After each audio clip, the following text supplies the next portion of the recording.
1교시 때 제가 시간을 너무 많이 쓴 것 같아서 죄송한 마음이 있습니다. 2교시 시작하기 전에 여러분들 아시는 분 아시겠지만 97년도에 캄보디아의 김학식 선교사님 아시죠? 김학식 선교사님이 지금 이제 철수를 했지만 그때 당시에 캄보디아에서 가나안 기술학교를 운영하면서 학생들에게 한국어 가르치면서 컴퓨터 가르치면서 복음을 이제 전하는 과정에 있어서 학생들이 비가 오는 날은 참석을 못하고 또 수업을 하다가 비가 오면 학생들이 집에 가지 못해가지고 김학식 선교사님이 오토바이로 태워준다는 소식을 들었습니다. 그리고 그때 당시에 김학식 선교사님을 캄보디아가 사우스 코리아 한국하고는 수교가 없었기 때문에 한국을 잘 이렇게 모른다고 제가 들었습니다. 그래서 이제 그런 문제가 있어서 제가 한국관광진흥공사 가가지고 한국을 소개하는 VHS 비디오 테이프 요거하고 대한체육회에 가가지고 올림픽 치는 거를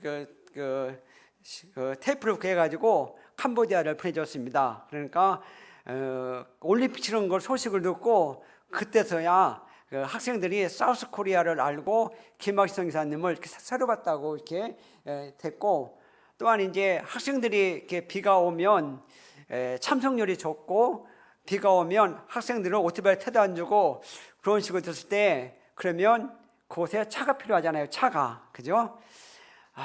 이 차가 필요하다. 그래서 이제 차가 필요하다. 그것이 이제 마음속에 심어졌는데 하나님은 어떻게 하실까요? 차량 필요하다. 그랬으면 하나님은 어떻게 하실까요? 하나님 아버지는 능력의 하나님이신데 한번 욥기 한번 먼저 보세요. 욥기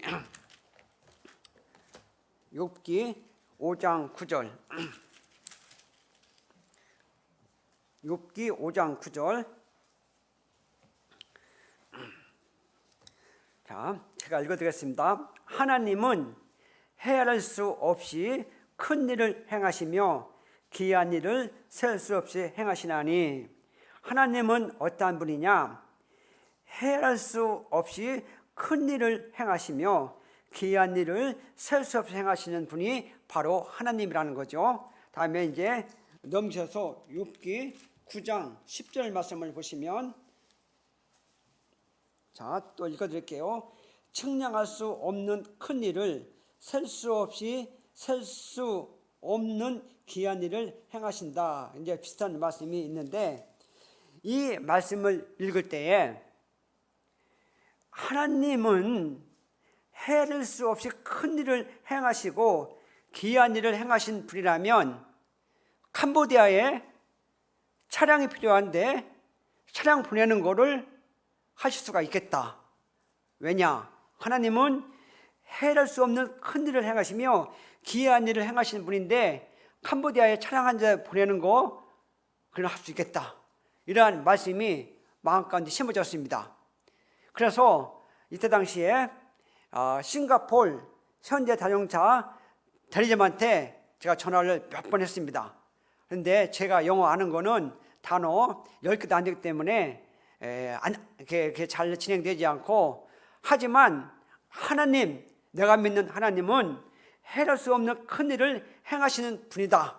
귀한 일을 셀수없이 행하시는 분이다. 이런 분이면 차량 보낼 수 있다. 이렇게 해가지고 여기저기 많이 알아봤습니다. 그래서 이제 그때 당시에 현대그룹 정주영 회장님한테 편지를 쓸까 해가 편지를 쓰다가 아무래도 쓰면 쓰레기통에 갈 것 같아서 이제 쓰는 걸 중지하고 여러 과정을 거치면서 현대자동차 아시아 중동팀의 수출팀 담당자를 알았습니다. 여러 과정을 거쳐가면서, 왜냐하면 이 과정에는 이 하나님은 헤아릴 수 없는 큰 일을 행하시는 분이면 캄보디아에 차량 한 대 보내는 것 오케이 할 수가 있다. 그러한 말씀에 확증이 있었기 때문에 이런 마음이 있었습니다. 여러 과정 거치면서 이제 그분하고 통화를 한번 했습니다. 캄보디아에 이렇게 가 있는데 현대자동차에서 좀 도와주면 좋겠다. 이렇게 하고 그 학교 현황을 설명을 했더니, 그러면 선생님이 저한테 학생들 인적사항과 국어 시험을 봤는데 그 시험 본 결과와 이런 것 좀 보내달라고 이렇게 얘기했습니다. 그래서 제가 이제 김학신님한테 그 얘기를 해가지고 서류가 왔습니다. 서류가 오고 제가 A4 용지 한 4장 정도 장문에 소설을 써서 보냈습니다.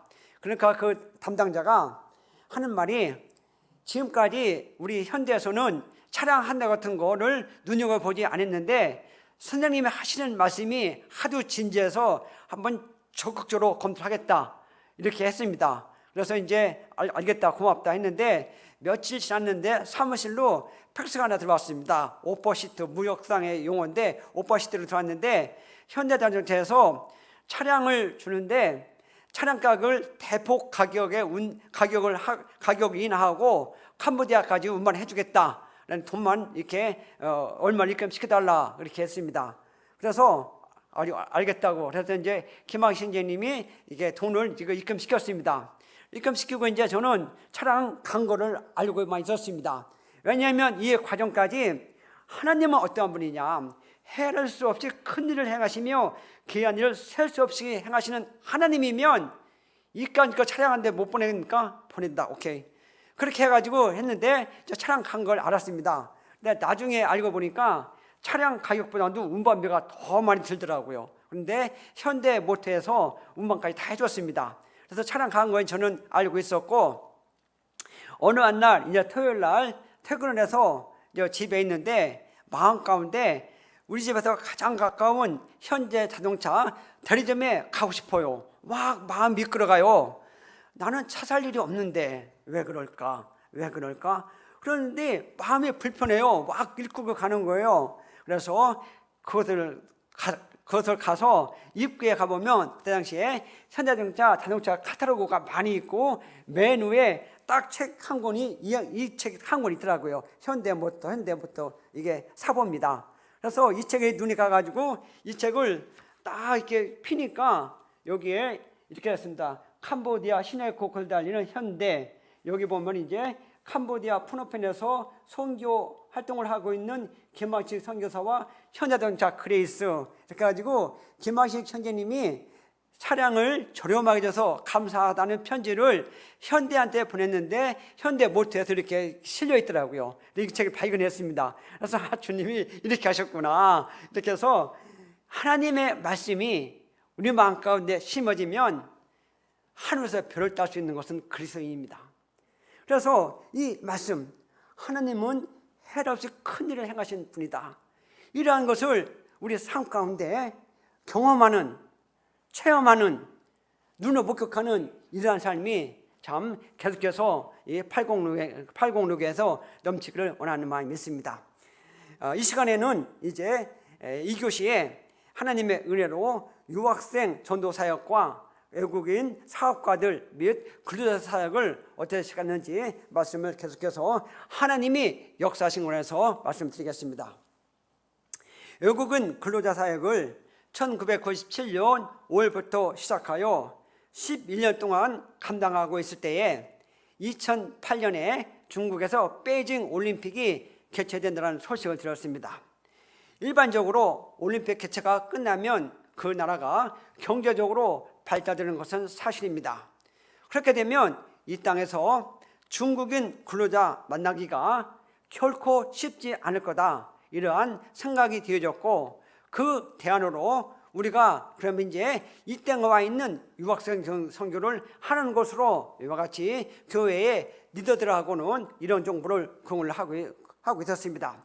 하지만 이 외국인 사역도 우리가 먼저 하기보다는 외국인 근로자 사역도 하나님이 먼저 말씀을 보여주시고 하나님이 이끌어 가시면 하겠다, 그러한 마음으로 저희들은 기다리고 있었습니다. 결코 우리가 먼저 하는 것은 하나님 뜻에 부합되지 않고 주님이 보여주시면 하겠다, 그러한 때를 기다리고 있었습니다. 이렇게 하다가 저희 교회가 2007년 1월 21일 저희 연수교회와 남동교회가 연합을 했습니다.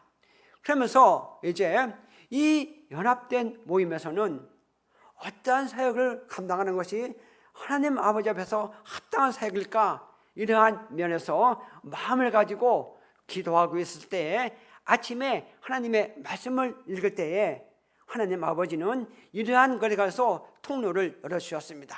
함께 이때 보여주신 말씀을 한번 보시겠습니다. 여호수아를 한번 보시겠습니다. 여호수아 6장입니다.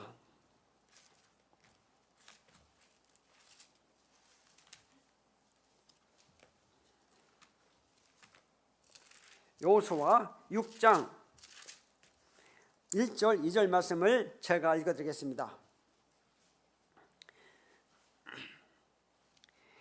이스라엘 자손들로 말미암아 여리고는 굳게 닫혔고 출입하는 자가 없더라. 여호와께서 여호수아에게 이르시되 보라, 내가 여리고와 그 왕과 용사들을 내 손에 넘겨 주었으니. 아침에 이 말씀을 읽었을 때에 하나님 아버지가 연합된 모임에서 때가 되면 유학생 선교에 관해서 문을 열어주겠구나, 이러한 말씀으로 비침을 받았습니다. 이 말씀을 읽을 때에 우리의 손에 넘겨주어졌지만 지금까지 한 번도 출입하지 않는 지역이 어디냐?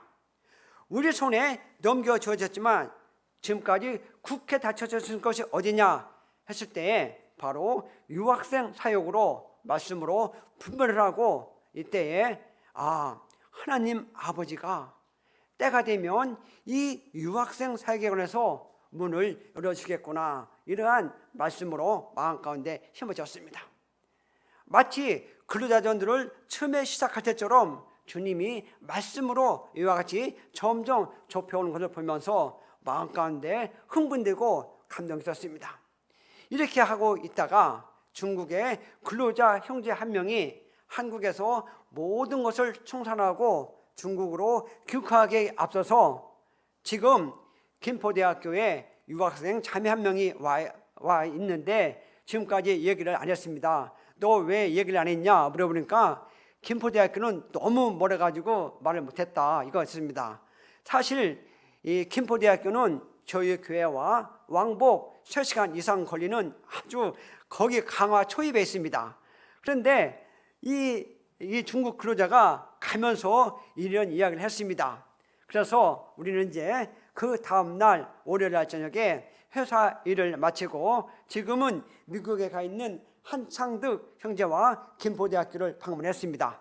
밤에 가서 그 자매 만나서 모임에 참석하고 싶다고 해서 이제 일요일 날 오후에 김포대학교를 갔습니다. 그때 당시에 외국인의 만찬 예배는 저녁 식사하기 전에 별도로 이렇게 예배를 드렸고, 저녁 식사한 이후에 외국인반 구조자반과 양육반을 운영하고 있어서 우리 한국의 만찬 예배와 모두 끝나고 바로 가서 그 자매를 태워와서 예배에 참여하고, 그 다음에 집회가 끝나면 저녁에 한 9시 40분 정도 끝납니다. 그러면 그 자매를 김포대학교로 태워주고 이렇게 하면 집에 오면 한 11시 반 그 정도가 됩니다. 이러한 관계로서 이제 김포대학교를 방문했습니다. 김포대학교를 가보니까 유학생들이 참 많이 있더라고요. 이러한 관계로 인해서 김포대학교를 주중에 2번, 일요일 날에 2번, 그래서 일주일에 4번 방문을 했습니다. 김포대학교에 방문하고 집에 오면 밤 11시가 넘는 것이 현실이었습니다.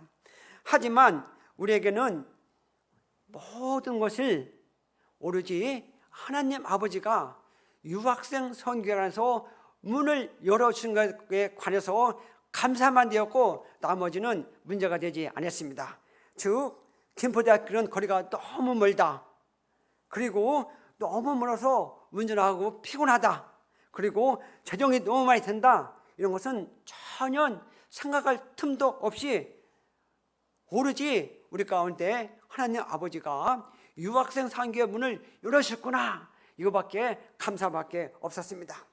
처음에 학교에 가서 공부하고 있는 유학생들에게 이제 인사를 하고 간식을 나눠줬습니다. 때로는 초코파이, 때로는 수박, 때로는 참외, 때로는 방울토마토, 이런 것을 정성껏 준비해가지고 공부하는 유학생들에게 나눠주고, 그 다음에 이제 저희들은 학사 건물로 갔습니다. 학사 건물은 김포대학교와 학사 건물까지는 걸어서 약간 7, 8분 정도 걸어가야 됩니다. 그래서 학사 건물은 3층으로 되어졌는데 비교적 복도에 흙이 많이 있습니다. 그러면 저희들은 3층서부터 청소를 깨끗이 해주었습니다. 3층을 쓸었습니다. 2층까지 쓰면 이제 먼지가 이겁니다. 2층까지 쓰면 이제 기침이 더 심합니다. 이런 것을 계속해서 해주었습니다. 그리고 청소할 때에 유학생들이 우리를 방 안으로 들어오라고 하면 유학생들의 물어보는 걸 해주고, 그다음에 설거지를 안 했으면 설거지도 깨끗이 해주고, 또 고무장갑이 없으면 다음에 갈 때 고무장갑도 사다 주고, 또 어쨌든 유학생들이 머리가 이렇게 길면 미용하는 자매를 들어가서 미용도 해주고, 또 어떤 유학생은 소형 가전제품을 좀 고쳐달라고 부탁하면 아무 조건 없이 수리를 해다 주고, 이렇게 접근을 하였습니다. 이러한 과정을 3개월 정도 하니까 유학생들이 우리를 하나님을 믿는 사람으로 알아주면서 그들 유학생으로부터 신뢰를 얻었습니다. 이제는 유학생들이 우리를 보면 먼저 인사하고 반가워하고, 그때부터 이 추석과 구정 캠프가 되어지면 유학생들이 많이 참여했습니다. 그래서 교회적으로 45인승 버스를 빌려서 유학생들을 태워오고, 그다음에 태워주고, 이렇게 하나님이 이러한 역사를 이렇게 세워주셨습니다. 그리고 이때서부터 유학생들에게 살아있는 예수 그리스도의 은혜의 복음이 전파가 되어졌습니다. 이때부터 이제 유학생들이 이 성경에 관해서 관심을 가지고 성경 읽으면서 유학생 가운데 구원받는 역사가 일어났습니다. 그리고 이때 어떠한 유학생이 구원을 받았다고 해가지고 우리가 한번 어느 날 저녁에 방문을 했습니다. 진짜 구원을 받았는지 한번 간증을 들어보려고. 근데 이 유학생이 어느 정도 간증을 하다가 우리의 막 손을 붙잡고 막 우는 거예요. 그래서 너 왜 우니? 물어보니까, 형제님, 지금 중국에 있는 우리 부모님은 하나님을 몰라요. 지금 죽으면 지옥 가는데요. 어떻게 해요? 형제님들이 가서 좀 전해주시면 안 될까요? 그리고 눈물을 흘리더라고요. 그래서 우리도 오히려 우리가 감동을 받고 살아있는 하나님의 복음의 역사에 관해서 주님 앞에 감사가 되고, 우리가 하는 일은 결코 헛되지 않는구나 이러면서 이러한 역사를 이루어가시는 하나님 앞에 감사가 되어졌습니다. 이렇게 하면서 김포대에 있는 유학생들이 김포대학교에서 한국어만 배우고 이제 자기 전공을 찾아서 서울에 있는 대학교, 인천에 있는 대학교로 입학을 합니다. 그러면 이제 유학생들이 서울로 이렇게 가되면 이삿짐이 간단하기 때문에 교회 차량으로 이삿짐을 다 운반해주고, 또 인천으로 오면 교회 차량으로 이삿짐을 날려주고 이렇게 했고, 이때에 서울로 이사가는 유학생들은 이제 방을 이렇게 차지할 방을 얻으면 서울에 있는 자매님들이 미리 가서 청소를 해주고 이렇게 했습니다. 그렇게 해서 이제 이 유학생들이 서울로 가게 되면 주로 서울 서대문교회와 그리고 대학로교회로 이렇게 갔습니다. 그래서 그 교회에 송도로 되어지는 유학생들이 있고 구두다로 되어지는 유학생들이 있었는데, 그 교회를 통해서 성도들은 양육을 받고 또한 구두자들은 그 교회를 통해서 구원을 받고 이러한 역사가 일어났었고, 또한 유학생의 어머니가 중국에서 한국을 방문했을 때 그 교회에 전도 집회에 참석해서 구원을 받고 이러한 역사가 있었습니다. 또한 이러한 것으로 인해서 대학로교회가 오늘까지 유학생을 섬길 수 있는 기회가 주었고, 서대문교회에서는 또 이 유학생들을 이렇게 섬기면서 다른 유학생들이 이어지면서 구원받는 역사를 주님이 일으켜 세워주셨습니다. 이러한 역사를 하나님이 일으켜 세우시는 것 관해서 진심으로 감사드리고, 우리가 하는 수고는 결코 헛되지 않고 마음이 주님 앞에 붙잡혀 있으면 주님은 때가 되면 열매를 주신다는 이러한 평범한 진리를 다시 한번 느낄 수 있는 계기가 되어졌습니다. 이렇게 이제 사역을 하고 있다가 어느 정도 지났을 때에 이번에는 인천에 있는 인하대학교에 유학생이 있다는 소식을 들었습니다. 그러면 어떻게 해야 될까요? 가야 될까요? 가지 말아야 될까요? 예? 가야 돼요? 예. 인하대학교에 유학생이 있다는 소식을 들었습니다. 이 인하대학교에 유학생이 있다는 소식을 듣고 이제 해야 될지 말해야 될지 마음 가운데 복잡했습니다. 그래서 마음을 복잡했는데 이제 마음을 잡고 다시 시작하자 이렇게 마음을 먹고 행동할까 하면 마음 가운데 그동안 근로자 사역과 김포대 유학생 사역을 하면서 좋은 것은 금방 지나가는데 어려웠던 거, 배척당한 거 이런 것이 하나하나 생각이 나면서 바로 인하대학교를 가지 못했습니다. 이러한 것이 우리의 발목을 잡고 있었습니다. 그리고 조금 지나서 마음 잡고 인하대 유학생 사역을 해볼까 생각하면 이번에는 그러면 이 유학생 사역을 하려면 또 얼마나 많은 시간을 투자해야 되는데 또 처음부터 밑바닥에 가서 섬겨야되는데 이런 것이 우리의 마음을 잡고 있었습니다. 그리고 조금 더 지나다가 인하대학교에 유학생이 있다는데 시작해볼까 생각해보면 마음 가운데 두렵고 떨림이 있었습니다. 정말 이 인하대학교를 발걸음을 옮기기가 정말 쉽지 않았습니다. 그런데 어느 한 날 하나님의 말씀을 읽을 때에 하나님의 말씀은 살아있어서 우리의 생각을 완전하게 정리해주고 말씀으로 힘을 주었습니다. 말씀에는 능력이 있어서 우리 생각을 완전히 사로잡고 인하대학교를 이끌어 갔습니다. 이때 보여주신 말씀을 함께 보시겠습니다. 이사야 44장 아침에 이제 이 말씀을 계속해서 묵상하고 있을 때에 이사야 44장 8절 말씀입니다.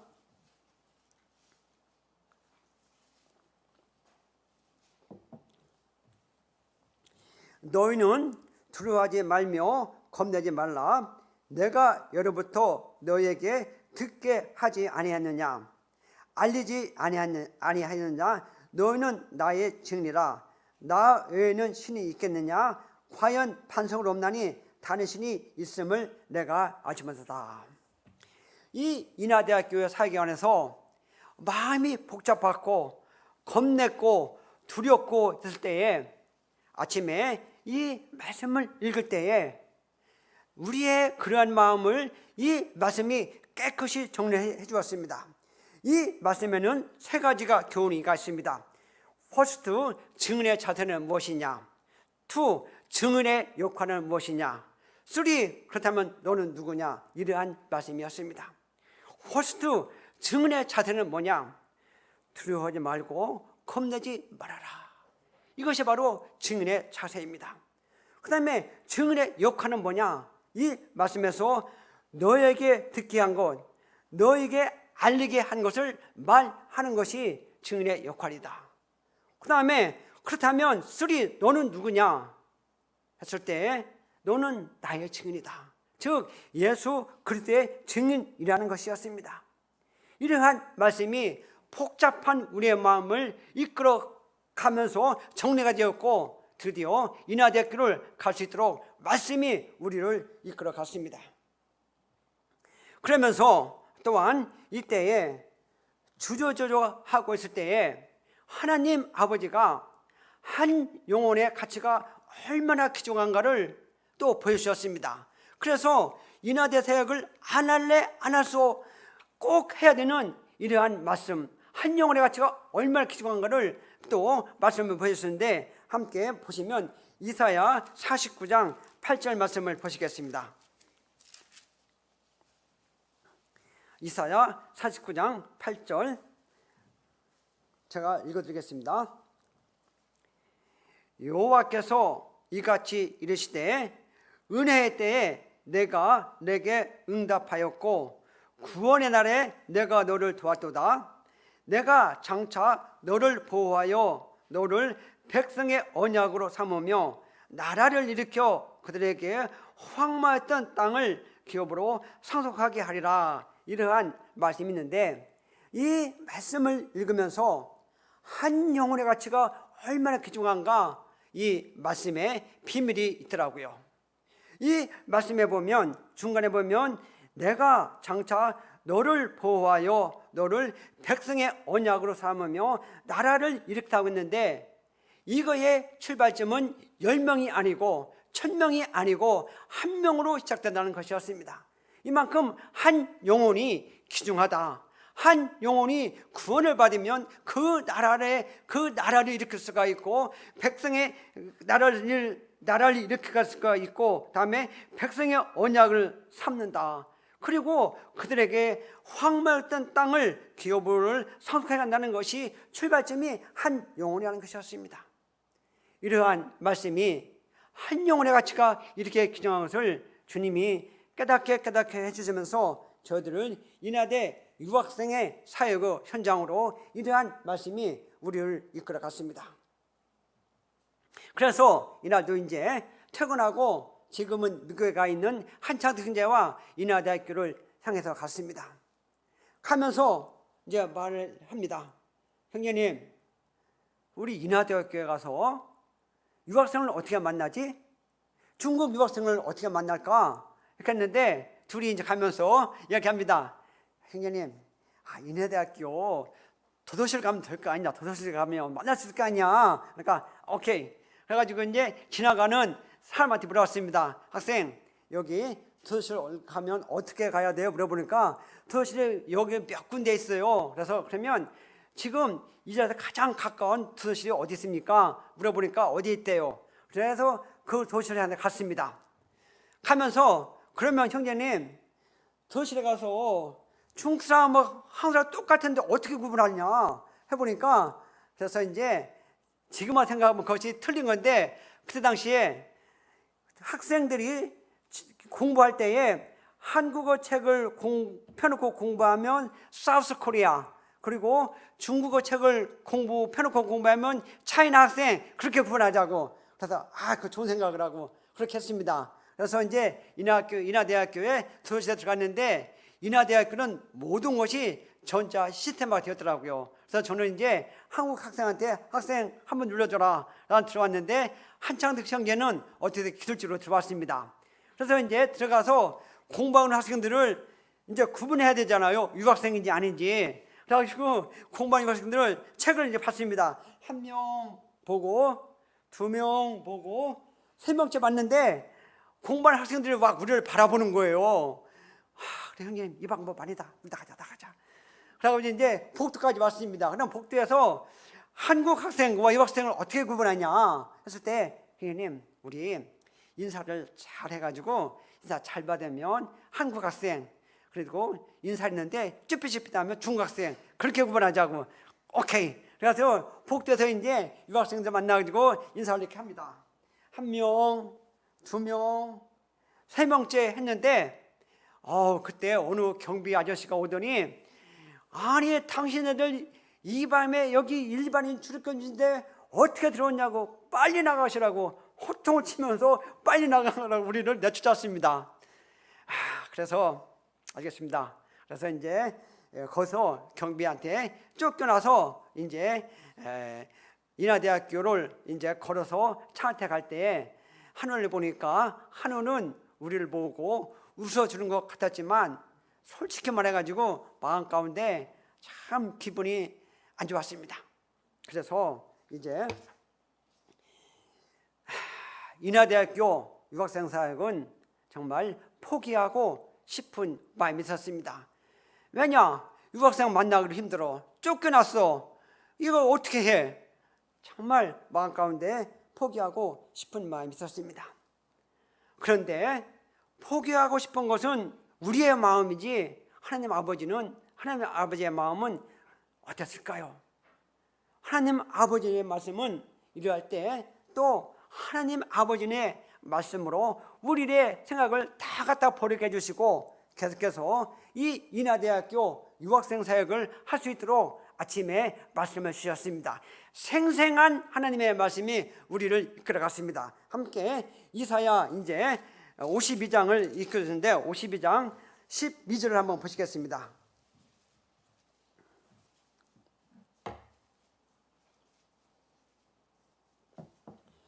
여기 보면 이사야 52장 12절 여호와께서 너희 앞에서 행하시며 이스라엘의 하나님이 너희 뒤에서 호위하시리니 너희가 황급히 나오지 아니하며 도망하듯 다니지 아니하리라. 이 말씀을 읽을 때에 하나님의 말씀이 살아 움직여서 우리의 마음을 정리를 해 주었습니다. 이 말씀에는 두 가지 교훈이가 제가 받았습니다. 뭐냐? 어제 쫓겨난 게 관해서는 중간 정도에 보면 너희가 황급히 나오지 아니하며 도망하듯 다니지 아니하라. 이 말씀을 보면서 어제 같은 일은 다시는 없다.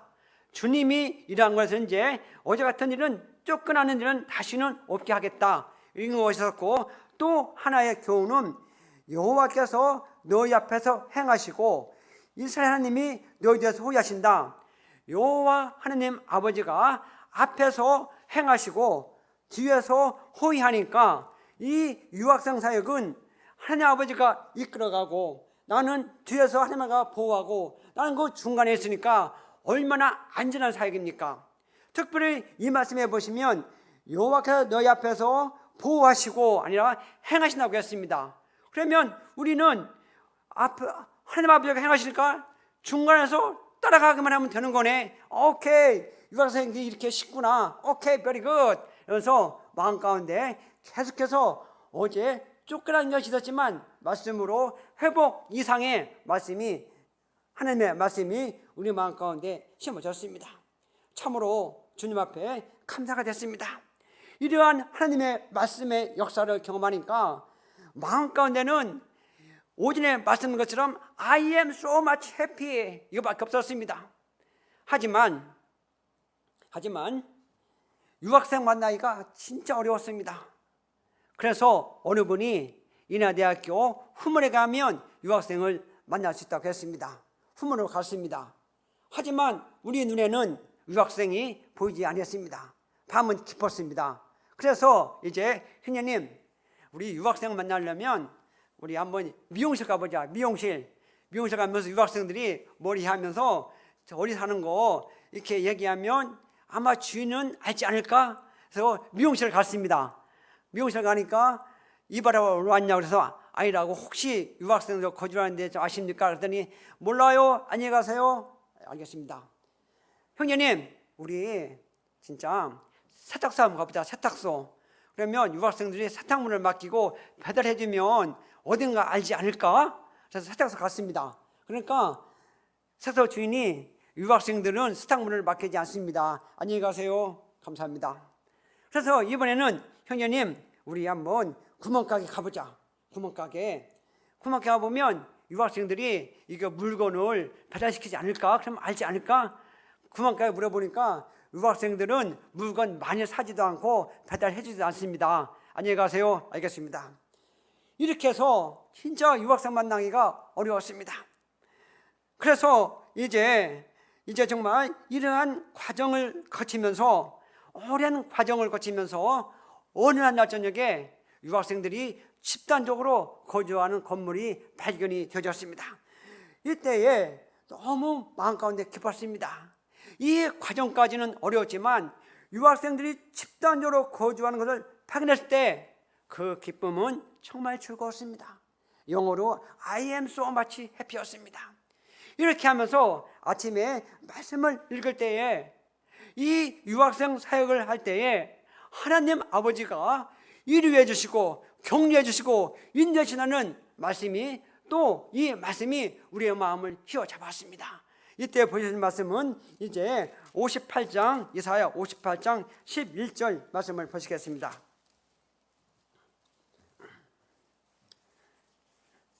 여기 보면 제가 읽어드릴게요.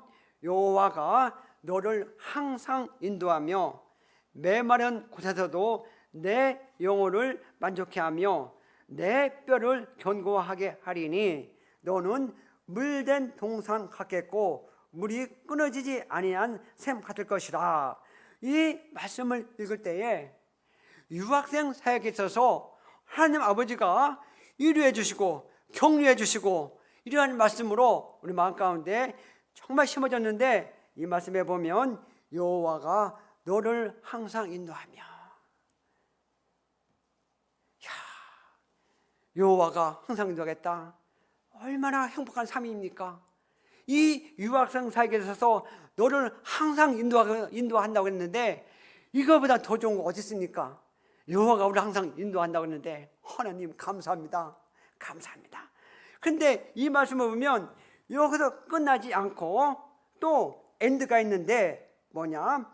메마른 곳에서도 내 영혼을 만족한다 했습니다. 메마른 곳, 어떠한 환경에 처해 있든지 어떠한 환경이 되든지 우리의 영혼을 만족하게 한다고 했습니다. 우리의 영혼이 만족하면 이 땅에서 바랄 것이 무엇이 있을까요? 우리의 영혼을 만족하게 한다고 했는데 이 땅에서 바랄 것이 무엇이 있을까요? 우리의 영혼을 만족하게 한다고 했는데 더 이상 바랄 것이 없잖아요. 우리 아버지 하나님은 이러한 하나님이라는 것이었습니다.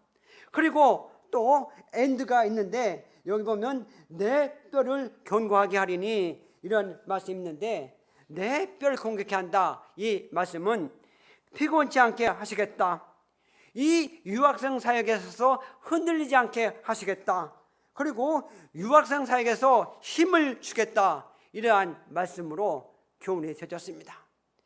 이러니 어떻게 안 할 수가 없습니까? 이러니 어떻게 이 사역을 안 할 수가 없어? 계속 해야 되죠. 마음이 즐거웠습니다. 그래서 이때에 아시면 아시겠지만 우리의 영혼 가운데 주님이 이렇게 하시니까 마음 가운데 찬송이 나오는데 이 찬송을 주체할 수가 없겠더라고요. 이 찬송이 저절로 나오더라고요. 왜냐? 우리 주님이 영혼을 만족하게 한다. 메마른 곳에도 우리의 영혼을 만족하게 한다. 내 뼈를 건강하게 한다. 이러니 나오는 거는 찬송밖에 없잖아요. 내가 찬송은 잘 못하지만 한번 들어주시면 감사하겠습니다. 이때에 마음 가운데 찬송이 이런 찬송이 나왔습니다. 주와 같이 길 가는 곳 즐거운 일 아닌가, 우리 주님 걸어가신 발자취를 밟겠네. 한 걸음 한 걸음 주 예수와 함께 날마다 날마다 우린 걸어가리. 이러한 찬송이 우리의 영혼에서 흘러나왔습니다. 아니, 이런 찬송이 안 나오는 게 정상이 아니죠. 왜냐? 주님이 너를 항상 인도하겠다. 메마른 곳에서 내 영혼을 만족해야겠다. 내 뼈를 건강하겠다 했는데 이러한 찬송이 안 나오면 정상이 아니죠. 하나님 아버지가 계속해서 이렇게 인도해 주셨습니다.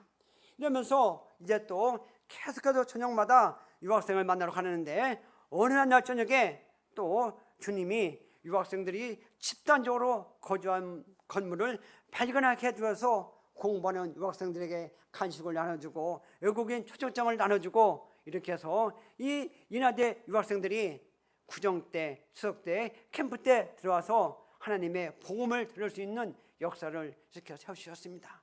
참으로 이렇게 인도하시는 우리의 하나님을 찬양을 합니다. 이렇게 하다가 이제 어느 한 날에 한 명의 유학생을 만났습니다. 이 유학생은 이렇게 교제를 해보니까 구원을 받았습니다. 그리고 또 이 우리와 같이 떡과 잔을 나누도록 했습니다. 이 자매는 그레이스 자매인데 아시는 분은 아시겠지만 그레이스 자매는 인도에서 이와 같이 한국의 인하대학교 유학을 와가지고 우리 모임을 찾고 있는 중이었습니다. 그런데 우리를 만났습니다. 그러니까 얼마나 이게 기적입니까? 그래가지고 그 자매를 이제 인도에서 이렇게 확인해가지고 교회로 자매로 영접했는데 이 자매가 한국에 유학을 와가지고 모임을 찾고 있다가 우리를 만나서 이렇게 여기 연세대학교에서 1학년 있다가 이제 2, 3, 4학년은 서울로 이제 연세대학교 가서 거기서 졸업을 하고 현재 두바이에 가 있습니다.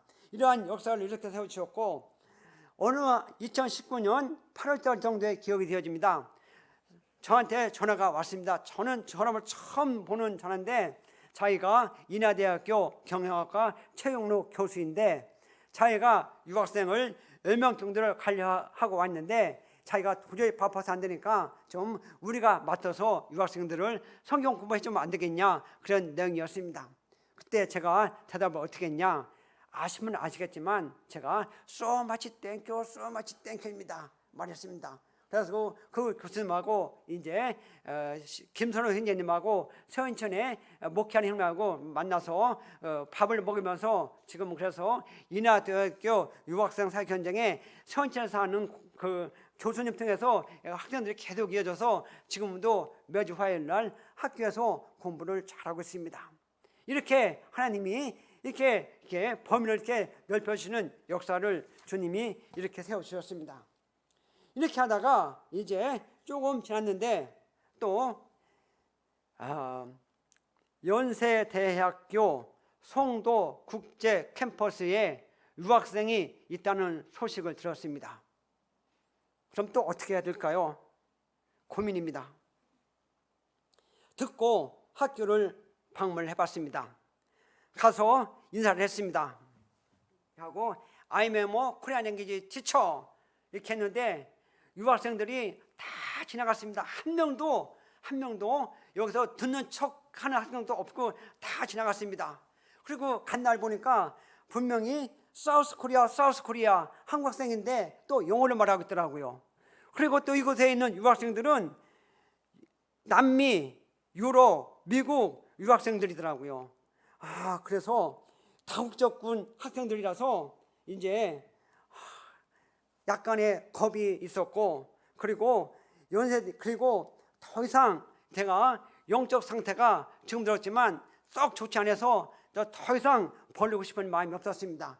아예 이 연세대학교는 못 본 척하고 아예 그냥 연세대학교는 우리랑 관계없이 지금 하고 있는 대학교만 잘하자, 그러한 마음으로 완전하게 150% 포기를 하고 집에 왔습니다. 그런데 말입니다, 마음 한구석에는 연세대학교도 유학생이 있다는데 이것이 안 떠나가요. 나는 포기했는데. 그런데 이제 그 다음 날 하나님 아버지의 말씀을 읽었을 때에 이 말씀은 어떻게 할까요? 이 말씀은, 하나님의 말씀은 철두철미하게 나의 생각과 나의 방법을 다 갖다 버리게끔 하시는 것이 하나님의 말씀입니다. 그래서 하나님의 말씀은 우리가 빠짐없이 전쟁이 일어나도 아침에 어떤 일이 있더라도 말씀을 읽게 될 필요가 있다는 것이었습니다. 연세대학교를 완전히 포기하고 완전하게 이제 못 붙여가고 있을 때에 이사야를 다 읽고 이제 에레미야를 아침에 하나님의 말씀을 읽었습니다. 하나님의 말씀은 살아있고 하나님의 말씀은 나의 생각을 완전히 뒤집어 줄 수 있는 능력의 말씀이 있습니다. 에레미야를 한번 보시겠습니다. 에레미야 1장입니다. 이제 이사야를 다 읽고 에레미야를 읽을 때에 1장 2절부터 잘 읽어드리겠습니다. 여호와의 말씀이 내게 임하니라. 이거로 시작합니다. 여호와의 말씀이 내게 임하니라. 그러면서 5절 보면 내가 너를 모태에서 지키기 전에 너를 알았고 내가 배에서 나오기 전에 너를 성별하였고 너를 여러 나라의 선지자로 세웠노라. 이 말씀인데 이 말씀을 보시면 너를 4번 나옵니다. 그리고 이 말씀에 보시면 너를 알았고 너를 성별하였고 너를 여러 나라의 선지자로 세웠다라고 말씀하고 있습니다. 이 말씀은 현재 에레미야의 신분입니다. 하나님이 이렇게 선택했다는 것이었습니다. 에레미야의 의지와 관계없이 이미 에레미야를 여러 나라의 선지자로 세웠다고 기록이 되어져 있습니다. 선택권은 에레미야한테 있지 않고 하나님 함께 있다는 내용입니다. 그러면서 이제 이렇게 했을 때에 에레미야가 어떻게 말하냐, 6절 보면 내가 이르되 슬프도소이다. 여러분, 하나님이 이렇게 알았고 성불했고 세웠다고 했는데 슬프도소이다 이렇게 말하면 될까 안 될까요? 안 되잖아요. 하나님이 이렇게 했다면 오 땡큐 그렇게 해야지. 에레미야처럼 슬프도소이다 이렇게 하시면 안 된다는 거죠. 그러면서 여기 보면 이런 말씀이 있습니다. 주 여호와여 보시옵소서, 나는 아이라 말할 줄을 알지 못합니다 라고 에레미야는 자기 입장에서 나는 아이라 말할 줄을 모른다라고 핑계를 대고 있습니다. 말할 줄을 할지 모른다는 것이었습니다. 이때에 하나님 아버지의 말씀은 알았다, 너 아이냐, 너 가라, 그것이 아닙니다. 하나님 아버지는 이미 5절에서 알았고 다음에 성불했고 이미 선지자가 세우기 때문에 아이라 말씀을 알았다 가라 것이 아니라, 이 말 보면 7절 말씀 보시면 여호와께서 내게 이르시되 너는 아이라 말하지 말고 내가 너를 누구에게 보내든지 너는 가며 내가 내게 무엇을 명령하든지 너는 말하시리라. 여기 보면 여호와께서 에레미야에게 이르시되 너는 아이라 말하지 말아라. 그 다음에 내가 너를 누구든지 보내든지 너는 가며 내가 무엇을 말하는지 너는 말하라. 한마디로 말하면 너는 가라, 너는 말하라 이거였습니다. 이것은 하나님 아버지의 명령이었습니다. 핑계댈 거 없다는 것이었습니다. 너는 가서 말하라 이것이었습니다. 그러면서 하나님 아버지가 뭐라고 하냐면 8절 말씀에 보면 너는 그들 때문에 두려워하지 말아라. 내가 너와 함께하여 너를 구원하리라. 여호와의 말이라. 주님은 두려워하지 말라 했습니다. 야, 유학생들이 다 지나가? 한국 학생들이 영어로 말해? 두려워하지 마. Why? 왜냐? 내가 너와 함께 하겠다. 너를 구원하겠다. 여호와의 말이다. 이렇게 주님이 말씀하시는데 핑계댈 이유가 없지 않습니까? 도망갈 이유가 없지 않습니까? 주님이 두려워하지 말라라. 왜냐? 내가 너와 함께하여 너를 구원하겠다. 이것이 하나님 말씀인데 나는 아이입니다. 이렇게 핑계대면 안 된다는 것이었습니다. 이러한 말씀이 연세대학교에 관해서 점점 간격을 줄이는데 이러한 말씀이 살아 움직여서 나의 생각을 완전히 갖다 버리겠고 이 말씀이 마음속에 심어지더라고요. 그래서 하나님 알겠습니다. 그러면서 여기 보면 10절에 보시면 보라 내가 오늘 너를 여러 나라와 여러 왕국에 세워 내가 그것들을 뽑고 파괴하고 파멸하고 넘어뜨리며 건설하고 심게 하였느니라. 이 말씀 보면 봐라, 내가 언제 10일 후에 영어를 다 배운 후에 돈 벌어서 시간이 있으면 내 환경이 좋아지면 이것이 아니고 오늘 투데이가 아니라 투모로우가 아니라 투데이 오늘입니다. 오늘 너를 여러 나라와 여러 왕국에 세웠다는 것이었습니다. 이러한 말씀이 결국은 우리의 생각을 완전히 갖다 버리고 이러한 말씀이 우리를 연세대학교로 이끌어 갔습니다. 그러면서 여기 보면 뽑고 파괴하고 파멸하고 넘어뜨리고 이렇게 했는데 복음이 아닌 것은 뽑고 복음이 아닌 것은 파멸하고 복음이 아닌 것은 파괴하고 복음이 아닌 것은 넘어뜨려서 이 건설은 뭡니까? 때려부시고 새로 지는 것이 복음이고 건설이고 맨 땅에 건물 지는 것이 건설입니다. 이 연세대학교에 복음으로 건설을 심게 하겠다는 것이 하나님의 말씀이었습니다. 하나님 알겠습니다. 말씀은 말씀으로 역사를 하시는 것이 하나님의 말씀입니다. 그렇다면 우리가 이런 말씀 앞에 핑계를 대면 안 된다는 것이었습니다. 하나님이 불렀는데 주 여호와여 슬프소이다 이렇게 하면 안 된다는 것이었습니다. 주님이 불렀으면 땡큐 하면서 가야죠. 슬프소이다 나는 아입니다. 권한입니다. 주님이 오늘에서 연세대학교를 이제 방문을 하도록 주님이 계속해서 간격을 치러 왔습니다. 그러면서 12절에 보면 끝에 가보면 내가 내 말을 지켜 그대로 이루려 함이라. 하나님 아버지가 내 말을 그대로 이루려 하기 위해서는 사람이 필요한데 누구냐? 에레미야였습니다. 그러면 오늘날에 내 말을 그대로 지켜 이루려고 해서 누가 필요하겠습니까? 우리가 필요하다는 것이었습니다. 구원받은 사람들이 필요하다는 것이었습니다. 그러면서 한 장 넘기시면 17절에 보시면 이제 이런 말씀이 있습니다. 17절 보면 그러므로 이 말은 뭡니까? 지금까지 얘기 다 했으니까 이제 결론입니다. 그러므로 너는 내 허리를 동이고 일어나. 이제 우리가 해야 될 일은 뭐냐? 내 허리를 동이라는 것입니다. 이거는 뭐냐? 일할 준비를 해라. 일할 준비를 해라. 허리를 동여라. 그 다음에 허리를 동였습니까? 그 다음에는 뭐냐? 일어나는 것이었습니다. 일어나. 우리는 여기까지 가야 됩니다. 대부분의 허리는 동여까지 하지만 일어나는 것에 관해서는 쭈삣쭈삣하는 것이 어쩌면 우리의 모습일 수가 있습니다. 나의 모습일 수가 있습니다.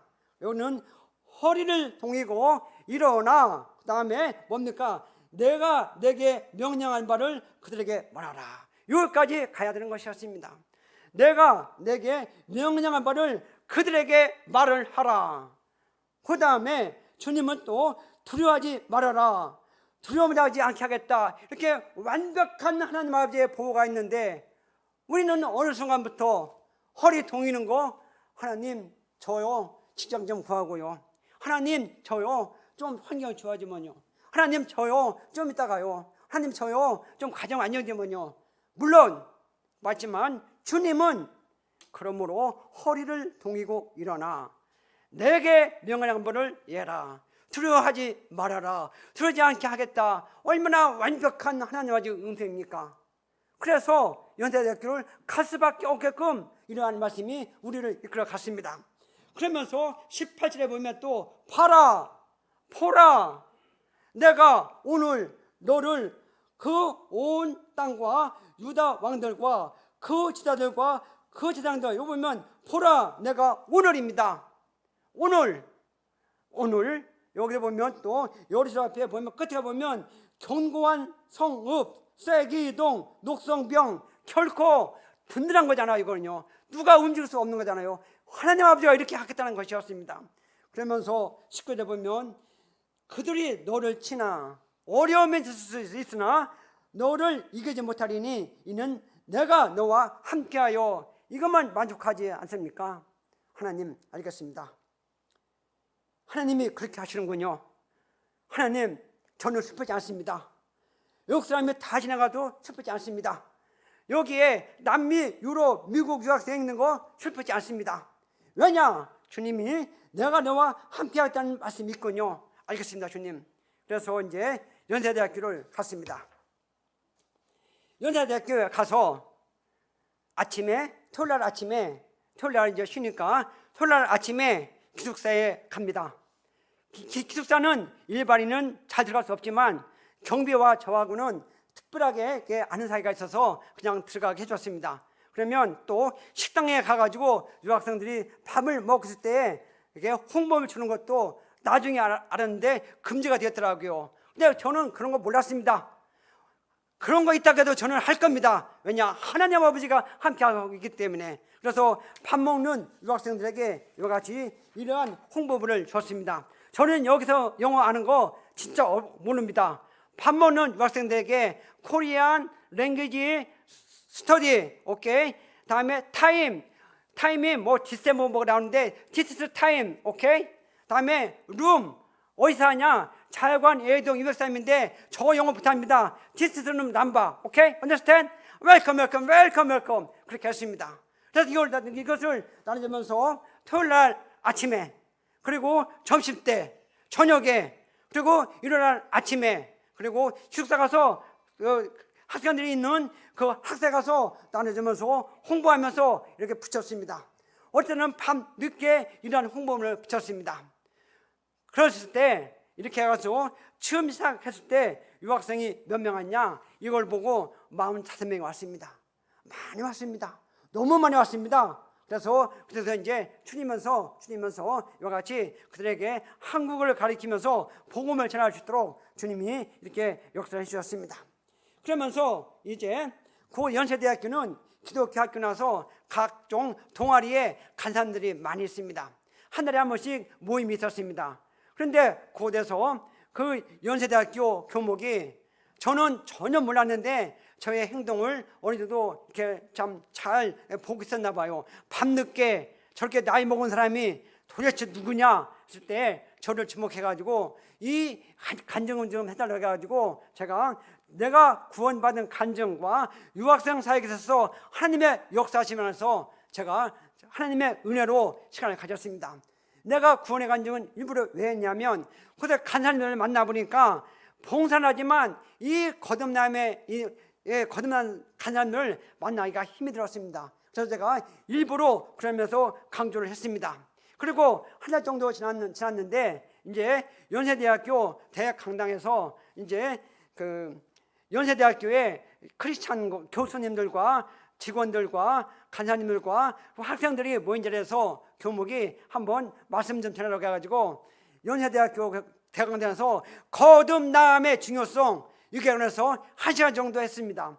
이 학교에서 이런 제목으로 하기가 쉽지는 않지만, 저는 거듭남에 관해서는 이것이 확실하지 아니하면 여러분들이 아무리 봉사해도 불타는 죽게 간다는 것을 과감하게 얘기했습니다. 왜냐하면 이것이 기본이면서 이것이 전부가 되었기 때문에. 그래서 1시간 정도 이러한 일을 행하도록 해주셨고, 이때에 유학생들 중에 이란 학생이 구원을 받았고, 또한 르완다 학생이 이때 이제 복음제를 하는데, 이 르완다 학생은 착한 일을 해야지 천국에 갈 수 있다고 그렇게 배워가지고 왔는데, 갈라디아서 예배에서 공부를 하면서 이 복음을 깨닫고 뻥 치면서 자기는 르완다 빨리 가고 싶다고, 르완다 이렇게 모른다고 해서 공부를 하라고 해가지고 지금 이렇게 공부를 잘하고 있습니다. 이렇게 하면서 이제 한국에 코로나가 터지면서 여러 가지 면에서 활동을 제약을 많이 받았습니다. 코로나가 터지면서 이제 유학생 사역도 비대면으로 해야 되고 만나기가 어려웠습니다. 그러면서 나도 모르게 어느 순간 코로나 이 코로나를 앞세우니까 정말 할 것이 아무것도 없더라고요. 핑계대기도 좋고요, 만나기도 어렵고요, 이 코로나. 그런데 어느 순간에 하나님 아버지가 한국에 코로나 온 거 모르실까? 아실 거야. 그러면서 이 코로나를 앞세우면서 주저주저 하고 있던 것이 다시금 영적으로 이와 같이 한 단계 깨어날 수 있도록 주님이 말씀을 주셨는데, 사도행전 1장 1절을 보시겠습니다.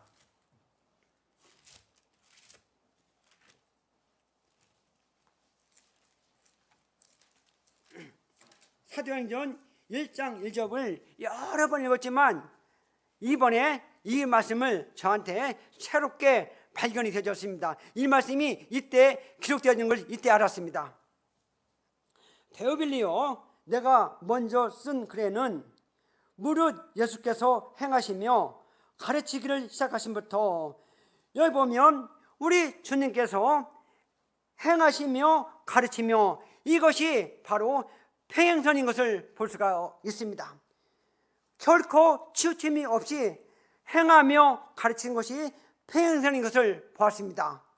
그렇다면 이 한국에 코로나가 왔는데 우리 주님은 행하고 가르침이 평행선인데, 어느 순간에 코로나를 앞세워서 행한 것이 정제되어 있는 나의 모습을 보았습니다. 아, 이건 아니구나. 그러면서 또 제가 아침에 신약과 구약을 읽는 습관이 있는데 사도행전 이 말씀을 보여주시고, 또한 구약을 읽을 때는 느헤미야를 읽었는데 느헤미야 1장 5절 보시겠습니다.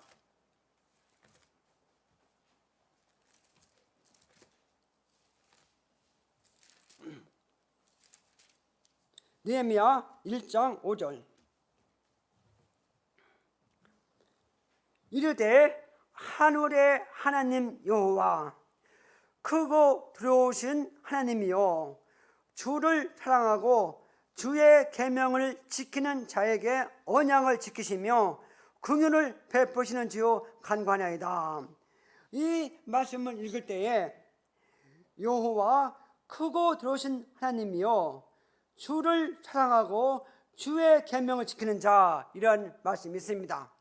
하나님을 사랑하고 주의 계명을 지키는 자 있는데, 하나님을 사랑하면 주의 계명을 지키는 것이 자연적으로 따라가야 되는 건데, 오늘날에 주의 계명 지키는 것은 무엇이냐 했을 때 복음 전하는 것도 한 축으로 분별이 되어지면서, 내가 주님을 사랑하냐? 그러면 주의 계명을 지키는 것 당연히 따라가야 하는데, 어느 순간부터 코로나를 앞세워서 이러한 면이 주저하고 있는 저의 모습을 발견했습니다. 우리 주님은 행하며 가르치며, 느헤미야 장은 주의 사랑하면 주의 계명을 지키는 것이 자연적으로 따라가야 되는 건데, 정지된 아이의 모습을 보면서 정지된 것이 무엇이냐 했을 때에 바로 예배당 근처에 있는 외국인들에게 다가가는 것이 정지가 된 아이의 모습을 보면서, 내가 주님을 사랑하냐? 그래, 코로나는 코로나고 이 외국인들에게 다가야지. 그러면서 외국인들에게 이 원룸에 하면서 녹화하면서 홍보를 했습니다. 그러면서 이제 이러한 홍보지를 이렇게 돌렸습니다. 그러면서 이러한 홍보지를 만나는 사람마다 좋습니다. 한국 옷이란다, 그리고 썬데이 한다, 돈을 안 받는다, 시작이다, 그리고 핸드폰 안 봐, 이렇게 얘기를 해주고 해줬습니다. 이렇게 하면서 이제 어느 한 날 한 명의 외국인이 예배당 근처에서 차량 파킹을 시작했습니다. 그래서 얼른 다가가서 파킹할 때 오케이, 이쪽, 오케이 이렇게 해줬습니다. 그리고 얼른 가서 그 외국인 내릴 때 문을 이렇게 열어주면서 인사하고, I'm a Christian. You today and or tomorrow Bible study, okay? 이 말만 했습니다. 그렇게 그 사람이 오케이 했습니다. 그 사람이 바로 아프리카 가나 사람입니다. 가나 사람이 그 다음서부터 와서 구매했는데, 알아보니까 이 사람은 가나에서 기독교의 배경을 가지고 왔지만, 이 영원한 속죄 그리고 구원의 안전성, 이라는 면에 조금 부족함이 있었습니다. 그래서 이러한 면을 5월달부터 계속해서 공부를 해서 이제 이 복음으로 완성이 되었습니다. 그래서 여기 오기 전에 이제 장로들하고 얘기했습니다. 만약에 조셉 형제님이 가나에 가서 이 신약의 원리를 따르는 것에 갈 거냐, 아니면 기존에 나가는 교회에 갈 거냐 했을 때, 자기는 신약의 원리를 따르는 교회를 가고 싶고, 그런 교회가 있으면 찾아가고 이 형들을 하고 싶다, 이렇게 해서 이제 그 조셉이라는 분이 여기서 이제 그 교회적으로 형제로서 영접이 될 것 같습니다. 그리고 이제 이것이 확산이 되어지면서 이제 원룸을 넘어서 송도에 중고자동차 수술단지가 있습니다. 그러면 외국인들 참 많이 있습니다. 그런데 10명 중에 만나면 8명은 무슬림입니다. 무슬림이 교회에 왔습니다. 교회 와서 이제 처음에 3명, 4명, 12명까지 왔었습니다. 그래서 이들이 공부만 하고 가길래 신발 신고 나가는 거를 정식해가지고 제가, 너희들이 믿는 무함메드는 지옥 갔어, 뭘 좀 알아 했습니다. 그러니까 무슬림이 와우 이렇게 하면서 다음 주부터 공부 안 나올 줄 알았어요. 그런데 지금 5명이 꾸준히 잘 오고 있습니다. 그 중에 한 명은 서서히 복음 앞에 가까이 오고 있습니다. 그래서 이 무슬림은 이같이 사랑으로 하면서, 사랑으로 할 때 그 틈이 벌어지면서 그 안에 살금살금 복음이 들어가도록 이렇게 주님이 역사하실 것을 인해서 감사를 드립니다. 그리고 12월 25일이 토요일인 거 아시죠? 그날 날씨가 대구는 몇 도인지 모르지만 인천에는 영하 11도였었습니다. 엄청 추웠습니다. 그날 토요일이었는데 저와 다른 형제가 현재 홍보물을 가지고 여기 만나러 나갔습니다. 사실 그때 너무 추워가지고 안 나가고 싶은 마음도 있었어요. 그런데 같이 등하는 형제가 가져가서 나갔는데, 그날 나가서 아프리카 사람을 만났는데 누반다 사람을 만났습니다. 누반다에서 딱 한 명을 만났는데 우리한테 이거 바이블 스터디 하니까 너를 뭘 믿냐 물어보는 겁니다. 그래서 그녀님이 one Jesus, one Spirit, one God 믿는다 하니까 하나님은 거기서 그때 가더니 그 다음 주에 그가 설명을 드리고 왔습니다. 누반다 사람. 그 중에서 이제 쭉 참석했는데 여기 오기 전에 잠깐 이렇게 얘기를 했는데 그 중에 그 두 명이 이 교회에서 선교사 훈련 좀 시켜줄 수가 있냐 그런 질문까지 하더라고요. 아직까지 그분하고 이렇게 영어를 숙제하는 것은 정말 힘들었는데 그분이 그런 말을 하면서 이것 봐라, 이거 잘 키우면 되겠네, 그러한 희망을 가지고 왔습니다. 그리고 지금 이제 유학생들이 교육을 했지만 지금 줌으로 해서 독일에 있는 유학생하고 한국 공부하고 성경 공부를 꾸준히 해서 지금 연대기를 하고 있는데 10개명까지 왔습니다. 그리고 또 한 명은 지금 필리핀과 인도네시아 유학생들이 귀국은 했지만 복음으로 계속해서 이렇게 연결이 되어지고 있습니다. 그래서 하나님 아버지는 우리가 하나님 아버지의 말씀이 이끌어가면 그 말씀에 순종하면 나머지는 주님이 척척척척 프로그램에 돌아가시 역사하시는 모습을 보면서 이러한 하나님이 얼마나 멋있습니까? 이러한 하나님을 정말 삶 가운데 경험한다면 그 하루는 얼마나 복된 하루가 될까요? 이러면서 지금까지 외국인 사역을 하면서 하나님 아버지가 결정적일 때마다 어떨 때는 포기하고 싶을 때가 있었고 어떨 때는 쫓겨난 적도 있었고 어떨 때는 어느 한데 덮고 싶었지만 하나님의 은혜와 진리가 무궁해서 오늘까지 할 수가 있었는데 이 말씀을 한번 에레미야를 보시겠습니다. 에레미야가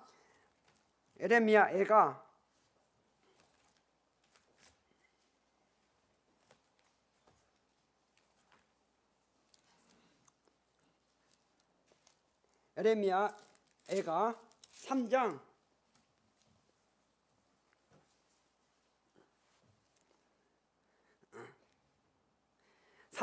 22절 13절 제가 읽어드리겠습니다.